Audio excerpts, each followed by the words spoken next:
There is much said today about the immune system.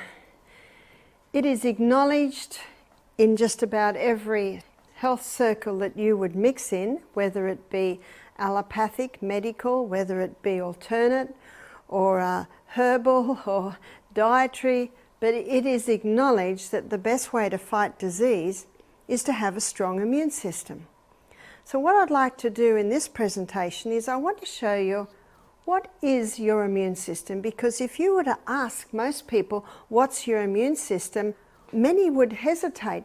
Many do not know what it is. What is your immune system?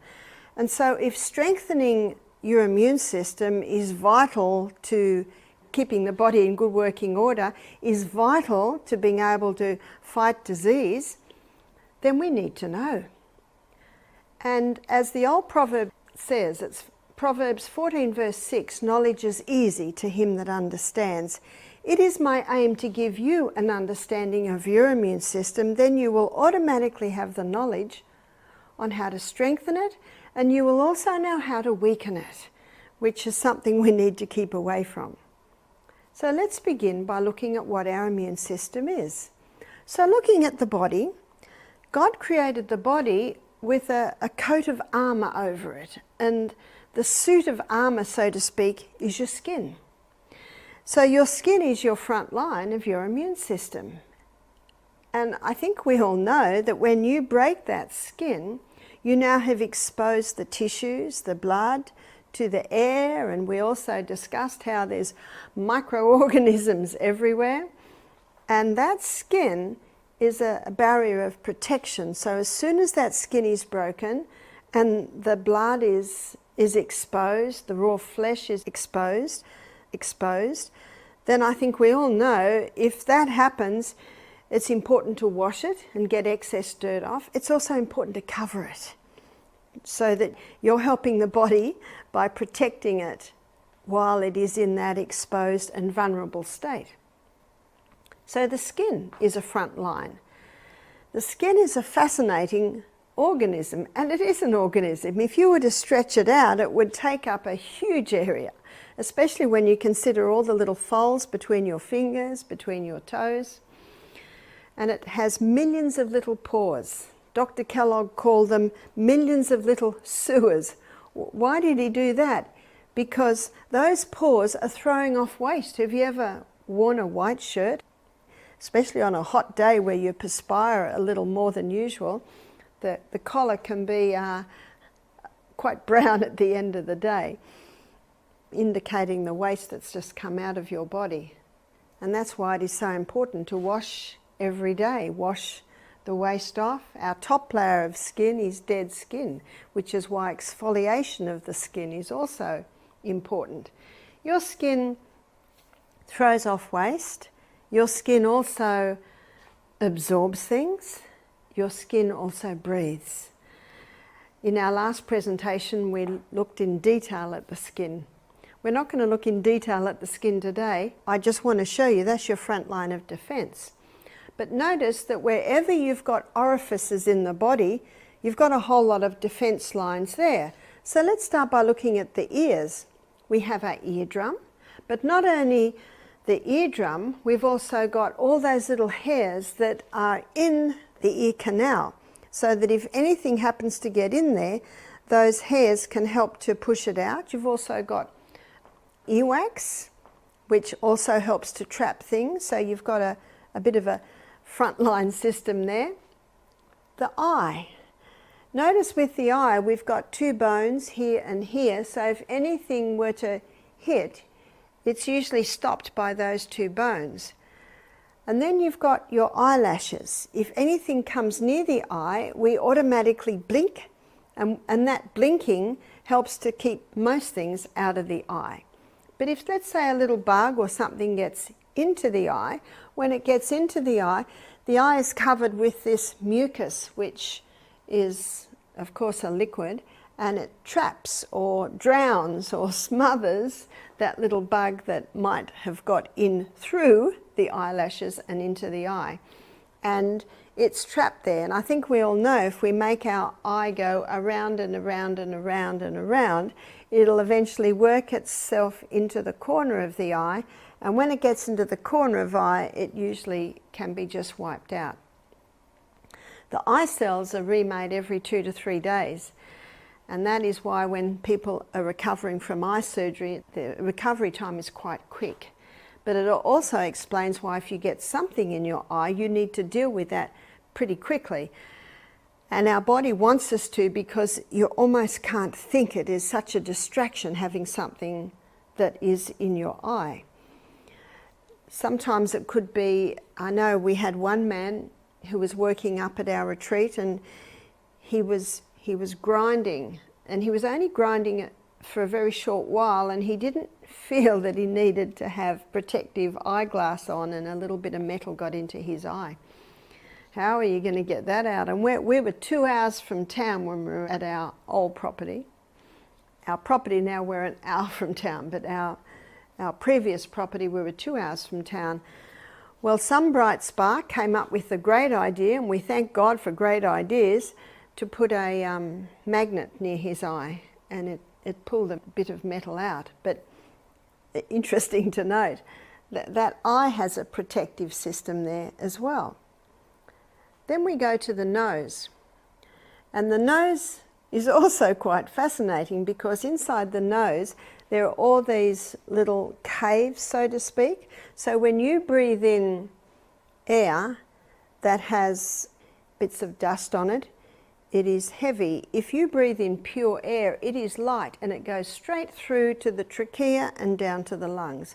But if you're breathing in air that has, it's dirty air, maybe it's got a lot of dust particles on it, then it's heavy. And when it's heavy, it drops down and it ricochets across to each little side of the nose. So those little caves are designed for it to ricochet around, let go of its piece of dust, which lightens it, and then it can breathe through into the trachea, down into the lungs. Also, you've got your epiglottis. You might know your epiglottis, and your epiglottis closes every time you swallow, so that when you swallow, it closes off the trachea, so that what you're drinking or eating will go down the esophagus and into the stomach, not through the trachea. So if it goes down to the trachea, this air, and there happens to be a little bit of dust that slipped through, then the mucus that is lining the lungs, those little hairs that are lining the lungs, are ever moving it up and up. And if you do get a little bit down there, you'll find you'll cough. And what the coughing reflex is to basically dislodge anything that might have got into the lungs. So there's an incredible process in there that can be considered our immune system, because it is protecting the body against harmful pathogens. And then we go into the mouth. In the mouth, there's a huge amount of microorganisms. And as I mentioned earlier, dental health is of the utmost importance to protect our teeth, because if we don't floss or rinse our teeth after a meal, and little bits of food get caught there, those microorganisms start to change roles to become the cleanup team in the mouth and become bacteria. And as that bacteria works on those little bits of food, the waste they give off can start to decay or break down the enamel. So dental hygiene is very important. But all those microorganisms in the mouth, they play a very important role. They also are contributing to the breakdown of our food. There's a lot of mucus in our mouth. In fact, mucus lines the mouth, it's the eyes and also the nose, and they're all connected by something called the eustachian tubes, and the eustachian tubes are linking all of those areas there. And often when one eustachian tube is blocked, then you get effects in the other eustachian tubes. For instance, people that suffer from sinus problems often also suffer from tinnitus. It's contributing because of the blockage in those areas.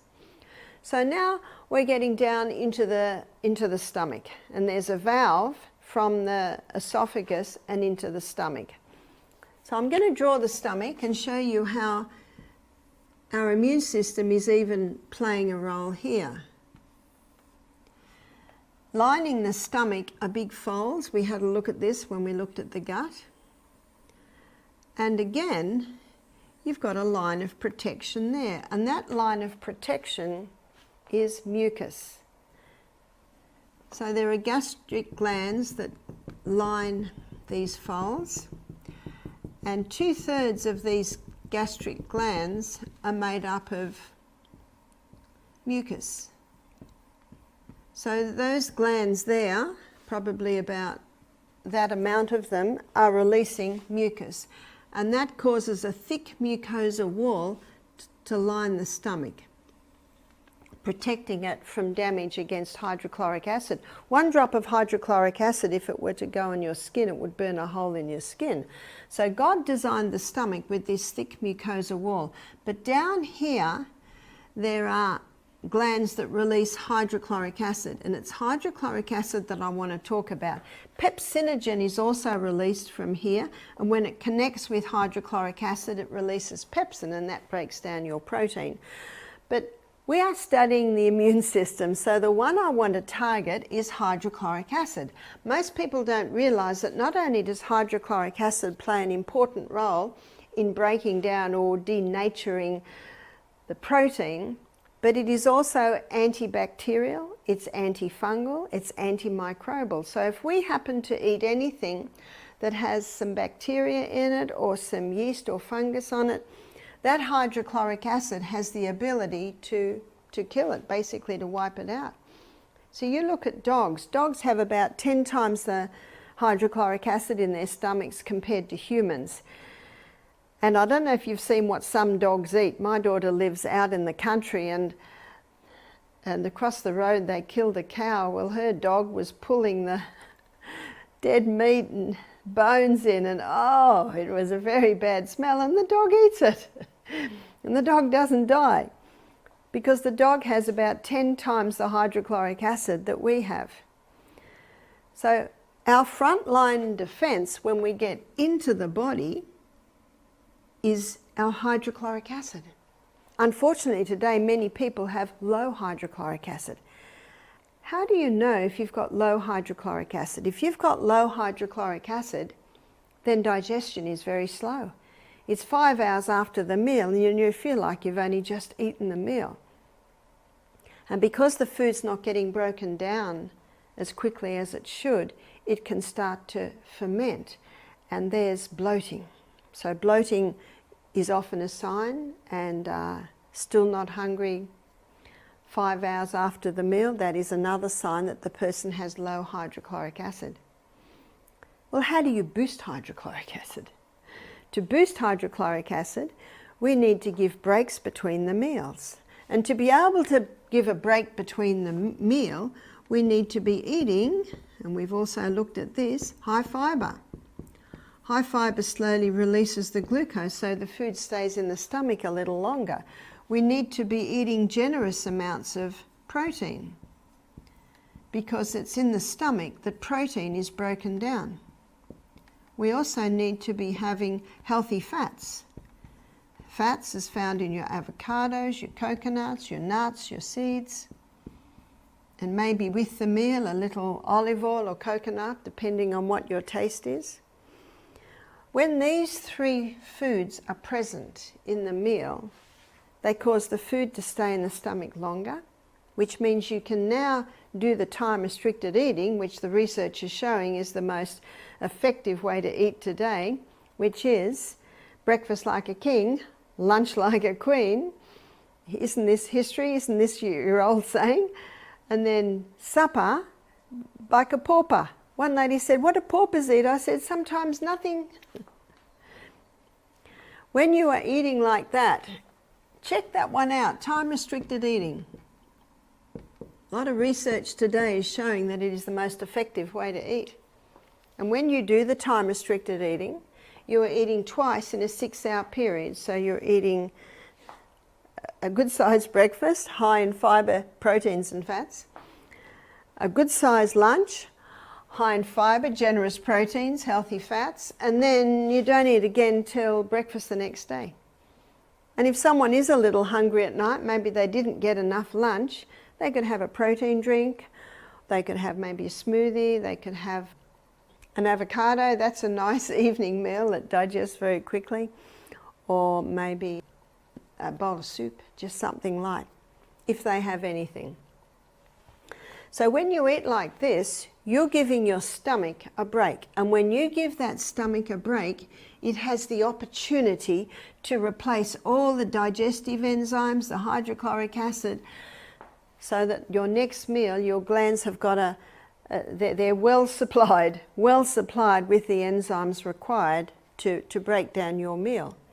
So to boost hydrochloric acid, have a break between meals. To boost hydrochloric acid, drink between meals. Don't drink it with meals. Because if you drink with meals, this hydrochloric acid that has a pH of approximately 2, very acid, if you drink with your meals, you will dilute your hydrochloric acid. And that delays digestion. And if you dilute the hydrochloric acid and digestion is delayed, why is it delayed? It slows down to try and get rid of the water. The body tries to get rid of the water to bring the pH back up to 2 so it can once again resume the breakdown of the protein. So what depletes hydrochloric acid is eating all day long, drinking with the meals, stressed with the meal, also not chewing enough. If you don't chew enough, it's very difficult for your enzymes to break down big lumps compared to tiny little well broken up lumps. So one of the first ways to boost, let's have a look, let's make a list of all the things you can do to boost your immune system. To boost your immune system, make sure that you have adequate hydrochloric acid. What if you're doing all of those things and it's still a little low? You can take the juice of a lemon just before the meal. You can have a quarter of a cup of very hot water just before the meal. You could have a quarter of a teaspoon of cayenne pepper in a little hot water just before the meal. All of those things will give a boost to hydrochloric acid. And you can be taking that until the time comes when your body once again is in the habit of making generous amounts of hydrochloric acid. Your liver makes the hydrochloric acid.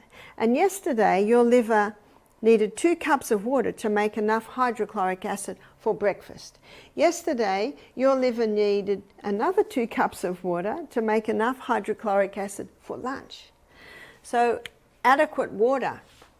Our immune system needs water, and it needs 8 to 10 glasses every day. And the best way to take that water is the way the God sends the rain, little by little by little, way over the day. When we perspire, it's salty. When we cry, it's salty.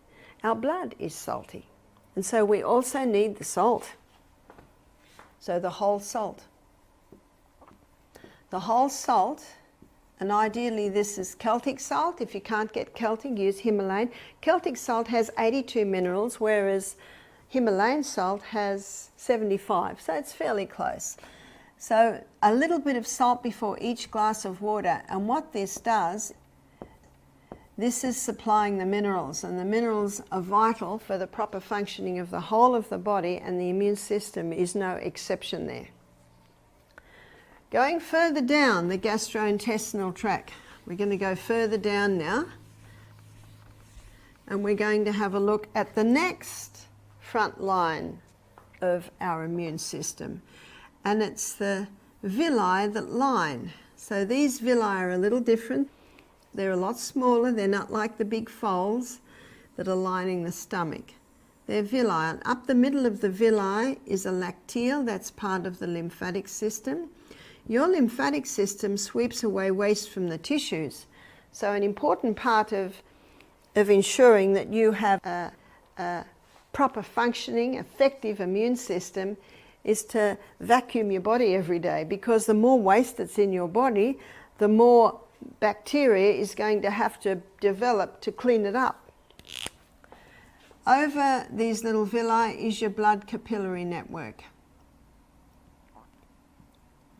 So where is the next line of defense?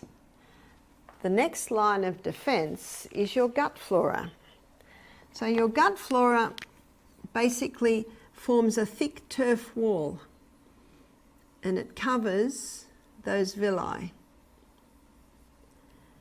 Now this thick turf wall, the two permanent bacteria are Lactobacillus acidophilus, bifidus bacterium. They are the two permanent bacteria that live in your gastrointestinal tract. All the others are made from those two permanent ones. And what does this gut flora do? It breaks down. It's responsible for the final breakdown, putting the finishing touches on our digestion. This gut flora is also responsible for the absorption of our nutrients through and into the blood.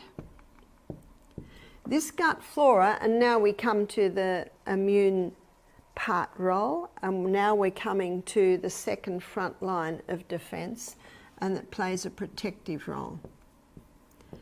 And this protective role is designed to put a C in there. This protective role is to protect the blood and the lymph from any harmful pathogens that might be in the gut. Now ideally they've all been wiped out by hydrochloric acid up in the stomach. But if hydrochloric acid is low because the person's eating all day and they're drinking too much with their meals and they're stressed out all the time, there are some that are going to get through because there wasn't enough hydrochloric acid to wipe them out. But God is very good because He gave us the next line of defense, which is our gut flora. This gut flora also plays a role in nourishment, nourishing the cells that line the gastrointestinal tract. But I want to target this protective role.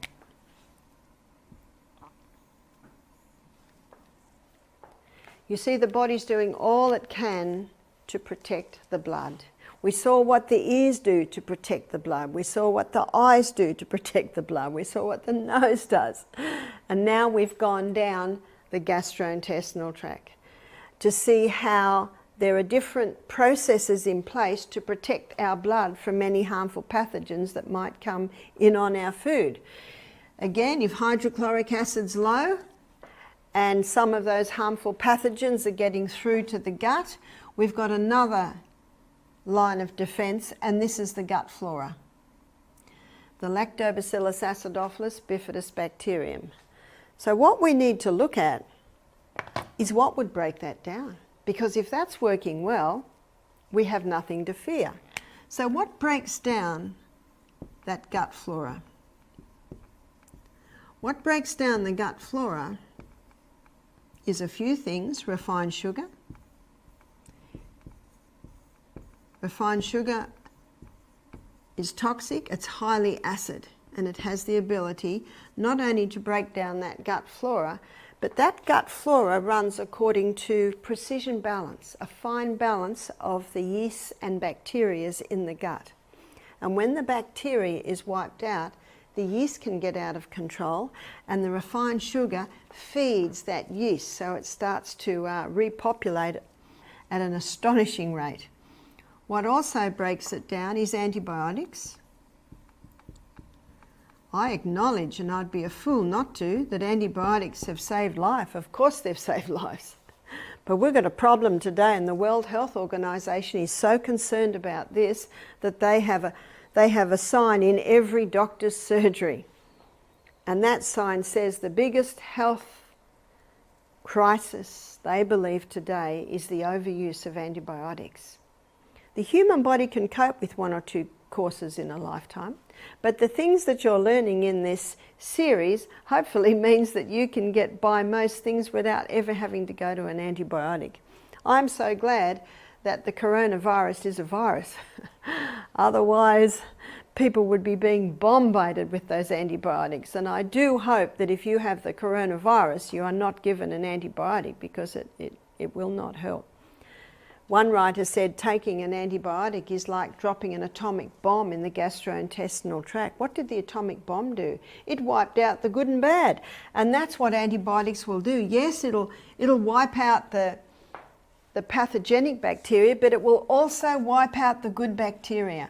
And once you start wiping out this good bacteria, you've lost not only your final breakdown and absorption, but your protection. And that's what we're looking at specifically in this lecture, is the protection. Many drugs. So your pain-killing drugs. Now this is not so much the odd one that someone may take, but it's the long-term use of painkillers can have quite a devastating effect. Statin drugs. They are also known to help wipe out the lining of the gastrointestinal tract. So can you see what's happening here, especially if someone's eating all day long and drinking with their meals and stressed all the time, especially at mealtime? Hydrochloric acid is not able to play the role that God meant it to, which is antifungal, antimicrobial. And if someone's on these, or even one of them, and this is their gut flora is getting broken down, can you see now we've lost our second line of defense? So what can often happen now is pathogenic bacteria can get into the blood. Do you remember I said that they're all designed to protect the blood? So what happens when it gets into the blood? Well, God is so good, we've got another defense system in there. And that defense system is our white blood cells. So our white blood cells are a powerful group that are designed to kill off any unwanted pathogens that may get into the blood, yeast, fungus. And what those white blood cells do, there are 5 different types. So let me show you what the 5 different types do. You've got neutrophils. And neutrophils, they are probably the biggest killers. So they take up about 60% of our white blood cell. The next one are your monocytes. And your monocytes take up approximately 20% of the white blood cells. After that, we've got leukocytes. And leukocytes are made in your lymphatic system. Sorry, they're not leukocytes, they're lymphocytes. Leukocytes is a name given to all the white blood cells. They can be called white blood cells or leukocytes. No, this is lymphocytes, and your lymphocytes are made in your lymph nodes. And they take up 15% of the white blood cells. And then you've got basophils. Basophils only make up about 3%. And your eosinophils. Eosinophils take up about 2% of your white blood cells. So there's your 5 white blood cells. Your lymphocytes are the scouts. So the lymphocytes, they come around looking for any problems. And when they see a problem, they usually contact the neutrophils, maybe a little bit the monocytes, and the neutrophils contains hydrogen peroxide in them, and that's what they usually do. They usually kill it off with that little dose of hydrogen peroxide in the middle. So I think when people talk about our immune system, I think mostly they're referring to these white blood cells. So your white blood cells is an amazing internal army. Now have a look at this. With our blood contains red blood cells, and the red blood cells carry the oxygen, the red blood cells carry the nutrients, the red blood cells also carry the water, and they carry away waste. So they dispose of or take away waste. But your blood also contains not only red blood cells, but white blood cells. And our white blood cells are our internal army. So when we have any sort of problem in the human body, if we can get more blood to that area, can you see that that will help to heal the area? Because when we get more blood, we get more oxygen, more nutrients, more water, the body is able to take away more waste, and our white blood cells, our internal army, are coming. Now, when they start killing off unwanted bacteria, pathogens, they die. So if someone's got, let's say someone has a bad chest cold and they've been smoking for 20 years, so there's going to be a fair bit of damage in their lungs. So what happens is our body's own microorganisms, they start to change roles, so to speak, and become bacteria to clean up the waste, and the white blood cells come there consuming that, and then the person coughs up yellow lumps. You know what the yellow lumps in? They're just dead white blood cells. They're doing a wonderful job of helping to clean up the area. That's what they are, and that's what they do. And the formation of these white blood cells is much dependent on the gut bacteria. You see, it all comes together. No wonder Hippocrates said all disease begins in the gut. So there's your white blood cells, but let me tell you something a little bit about the eosinophils. The eosinophils you will find present when there's allergies. So the eosinophils, they carry the histamine.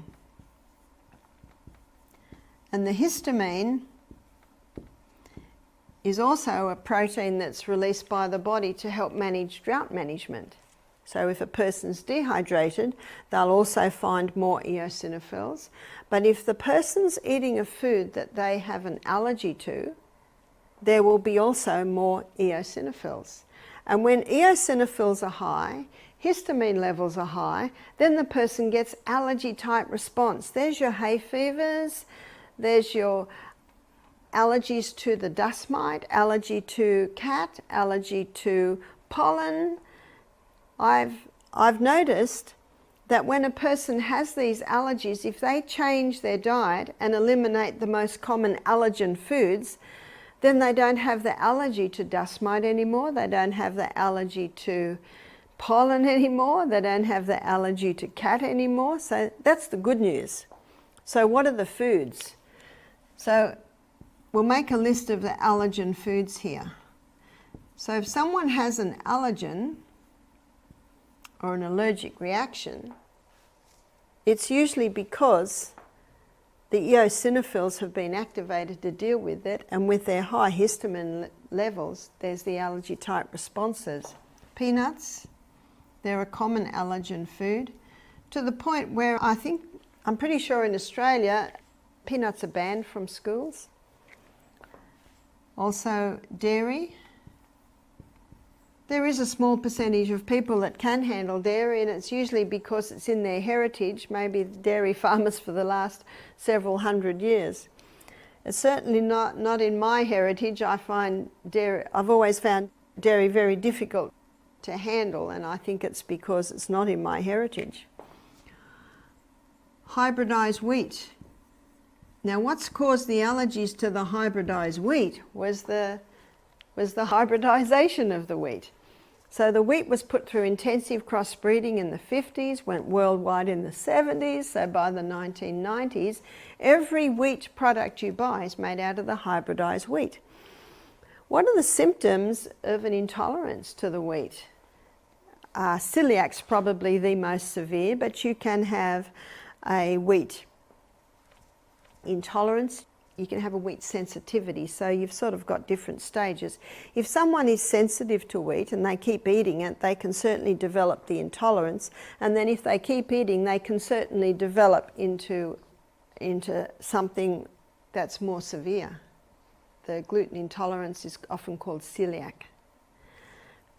But many people don't realise they have an intolerance, because many people just live with the bloating and the brain fog or eczema or psoriasis or diarrhea or irritable bowel, not realising the link between these foods and the conditions that they have. Now, some people, it is oats too. Some people can handle oats. My suggestion is stop the oats, and when all the symptoms subside, that can be the first food that you introduce. A lot of people have found having millet for breakfast is a nice alternative to having oats. It takes a little longer, but that you can cook it in your crock pot overnight. So they're the most common allergen foods. So when those foods are eaten by people that do have an allergy, eosinophil levels rise. And when eosinophil levels rise, histamine levels rise, and there's your allergy type symptoms. So how do we get these eosinophils right down to where they should be? Well, the first step is stopping the known allergens. That's step number one. Start to build up the gut flora by taking your probiotic foods. So let's have a look at probiotic foods. So your probiotic foods are your cultured foods. So that's miso, sauerkraut, and kefir yogurt. So you might do kefir or you might do yogurt, and you can do those very nicely with the nut milks or your soy milks or coconut or almond milk. So these foods, when they're included in part of the diet, they help to restore that gut flora that is so easily broken down by these things. So you see, there are some things that need to be stopped. Let's continue our list of what to do to boost the immune system. Boosting the immune system, there are some things that should stop, and stop the allergens, the allergen foods.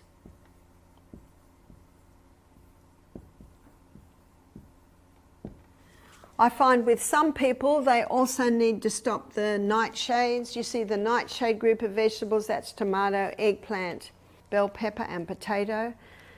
And also your wheat and your oats. These are also high in lectins, and if you have a gut sensitivity like this, the lectins can also contribute to the problem.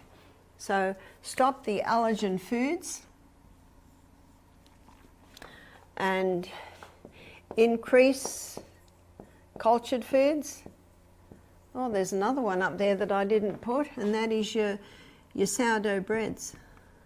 But your sourdough breads ideally are made out of the ancient grains, not the hybridized wheat. So increase probiotic foods.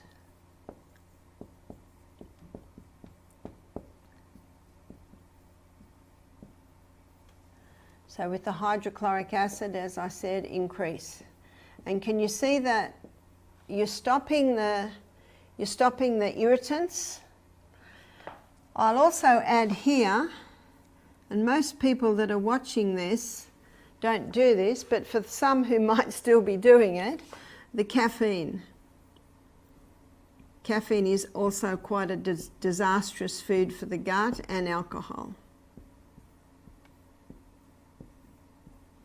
If you are on any statin drugs, you can watch the presentation on heart health and see how you can get off them.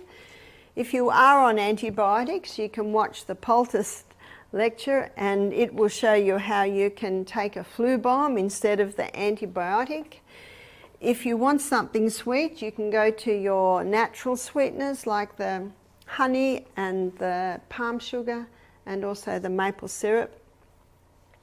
And if you are on painkillers, we will be doing a presentation shortly too on how to conquer pain in your body. But most pain is due to inflammation, so it's targeting that inflammation. So what else can you do to boost your immune system? A plant-based diet. You see, what a plant-based diet contains, especially your vegetables, is what's spoken out about quite a bit today, and that's your prebiotics. Especially your vegetable fibre is what's called prebiotics. So basically prebiotics is vegetable fibre, and what prebiotics does is it feeds the probiotics, which of course is your healthy gut flora. So that also plays a very important role. One of the best blood immune system boosters is your alternating hot and colds.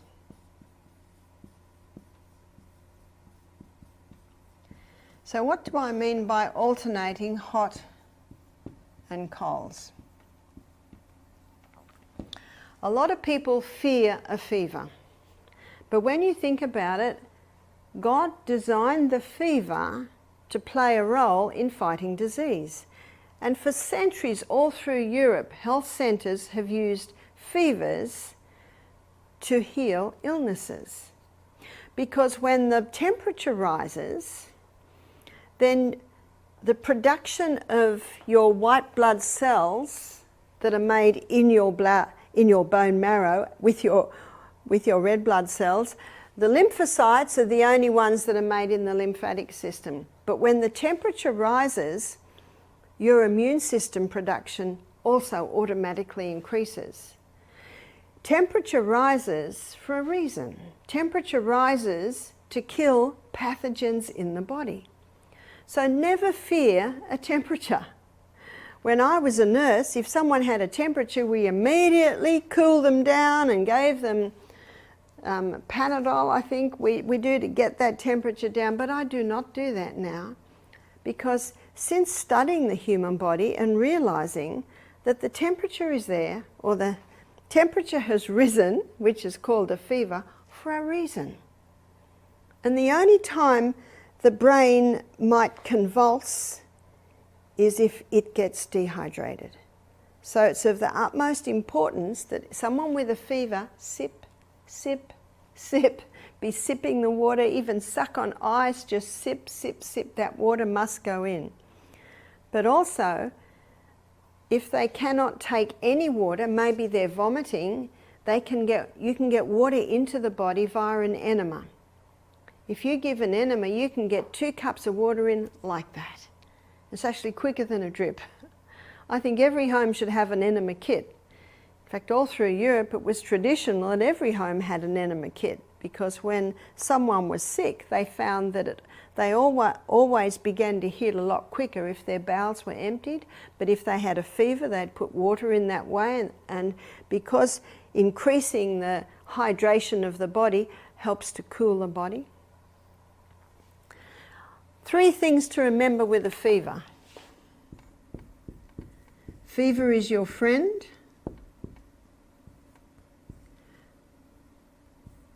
It's there for a reason. And when all the rubbish is burnt up, the fire will go out. So one of its purpose is to burn the rubbish.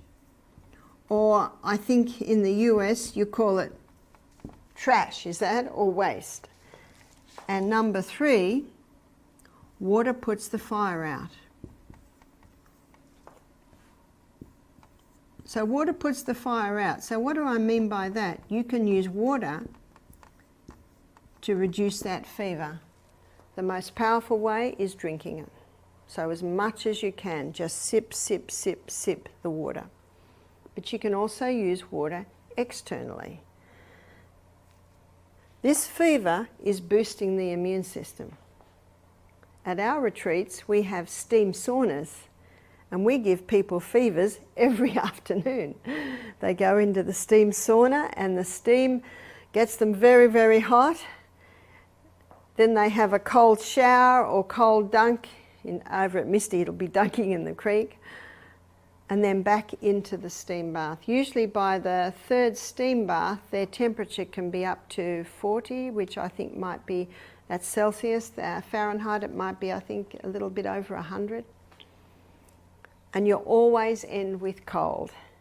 Now that alternating hot and cold, alternating the fever and the cold dunk, alternating these hot and colds, it does a massive boost to the bone marrow to make more white blood cells, more red blood cells. So it's an excellent tool, and it's been acknowledged for thousands of years, fever bath treatments or steam sauna treatments, to actually create that fever, to help fight disease. So one way you can do it at home, you might not have a steam sauna, not many people do. What you can do is after every hot shower, have a cold rinse. Now start with 10 seconds. And this isn't 1, 2, 3, 4, 5, 6, 7, 8, 9, 10. This is 1 and 2 and 3 and 4. 10 seconds can be a long time when you've got cold going on you. And then little by little, every day, go up a couple of seconds, go up a couple of seconds more. So at the moment in the US, it's summer. So this is a good time to get used to your cold dunk after your hot shower, ready for the winter months. Because it's one of the best protections against colds and flus. It's one of the best immune system boosters there is those hot and colds. And the best time to do those alternating hot and colds is after your exercise. And the exercise that is particularly powerful in boosting your immune system is the high intensity interval training. The high intensity interval training are intervals of high intensity and intervals of recovery. So when you're cycling as hard and fast as you can, or you're running up that hill and you start to perspire, and then you have your recovery time where you allow your body to cool down and rest down a little bit, and then you run again or cycle again or rebound again, whatever it is that you find you can do for your high intensity interval training. With the high intensity, it's intervals of high intensity of 30 seconds. Then recovery is usually 90 seconds. And then that's usually done for a cycle of 6. So let's do the maths on that. That's only 12 minutes a day. Only 12 minutes a day. That's nothing. If you don't think you've got 12 minutes, it's time to assess what you do with your day. Because I believe we can't afford not to do that every day. So boosting the immune system is taking in many aspects. And I think when you look at this, you'll start to see we've really gone through those true remedies once again, which is pure air. To boost your immune system, you must breathe in fresh air. No bad air, please. To boost your immune system, daily sunshine. When the sunshine touches the skin, it stimulates blood to that area. And when you stimulate blood, you've got more red blood cells, more white blood cells. Boost your immune system. Temperance, not taking anything to the body that will harm it. So here are the foods that you stop. The known allergen foods, the caffeines, the alcohols, the refined sugars. They must stop. Rest, go to bed early. You want to boost your immune system, early nights. And this is not only early nights, but 8 hours. 8 hours, not negotiable. It's only in the 8 hours that your immune system gets its full boost, which it happens while we sleep. 8 hours a night. Exercise, we've looked at. Your proper diet, the plant-based diet. Use of water, keep well hydrated. Where's our water? Up here. And the final law, trust in divine power, last and certainly far from least. Thank God every day for your immune system. Thank God every day for the knowledge on how to boost it. Thank God every day that you live in a body that has been designed to heal itself. And if you give it the right conditions, it will heal itself. So what do you do if you get sick, if you get a cold, if you get COVID, if you get a flu? Implement all of this. And you can take some herbs. What are the herbs? The herbs to help fight a cold, the herbs to help fight a flu, and I think we know them, and we know them very well. The lemon, the humble lemon, honey, and you can add some garlic to that, all your warming herbs. You can add some ginger to that, you can add some cayenne pepper to that. You can add some horseradish to that. You can blend all this in a blender. Eucalyptus oil, remember there definitely is a measurement for this one, and this is 1 drop. Horseradish, that's great for the sinuses. You blend all this up every day and have 1/4 cup of that even every day. In fact, Dr. Richard Schultz, he said, no self-respecting germ will ever survive in that little mix there. So once again, we thank God for a body that can heal itself. We thank God for an immune system that he put in there to help fight disease. Because God said in 3 John chapter 1 verse 2, Beloved, I wish above all things that thou mayest prosper and be in health, even as thy soul prospers.